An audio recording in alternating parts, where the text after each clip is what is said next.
In the heart of the Bhagavad Gita lies a profound dialogue between Prince Arjuna and Lord Krishna, set against the backdrop of the battlefield of Kurukshetra. Arjuna grapples with a moral crisis, torn between duty and compassion.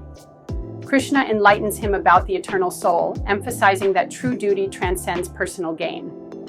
He introduces the paths of knowledge, action, and devotion, guiding Arjuna through meditation and self-awareness. Each chapter reveals essential truths: the nature of God, the significance of selfless action, and the balance between the material and spiritual realms. Ultimately, the Gita teaches that liberation comes through understanding, righteous action, and unwavering devotion, leading us to inner peace and unity with the divine.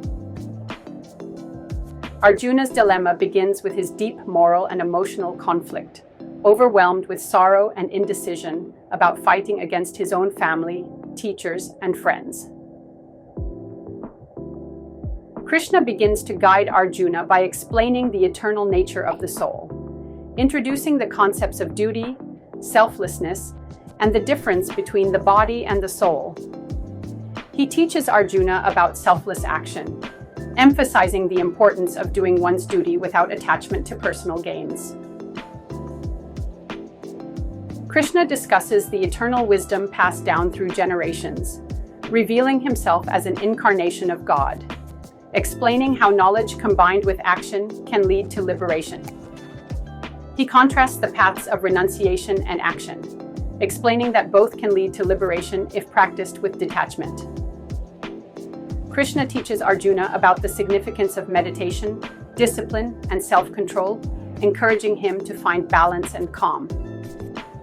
He reveals his divine nature as the ultimate reality and the source of all creation, describing the different types of devotees and their varying levels of understanding. Krishna explains what happens to the soul after death and the significance of remembering God at the time of passing. He reveals his supreme divine powers, explaining how he exists in everything and how everything exists within him. Krishna explains his divine manifestations, showcasing the vastness of his presence in all things grand and beautiful.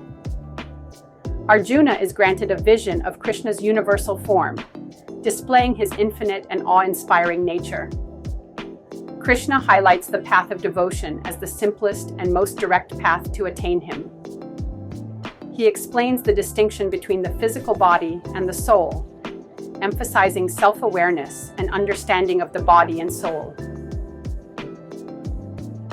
Krishna describes the three gunas, which influence human behavior and nature, encouraging Arjuna to transcend these qualities to attain liberation. He speaks about the eternal soul, symbolized by an inverted tree, emphasizing the importance of understanding God as the supreme being.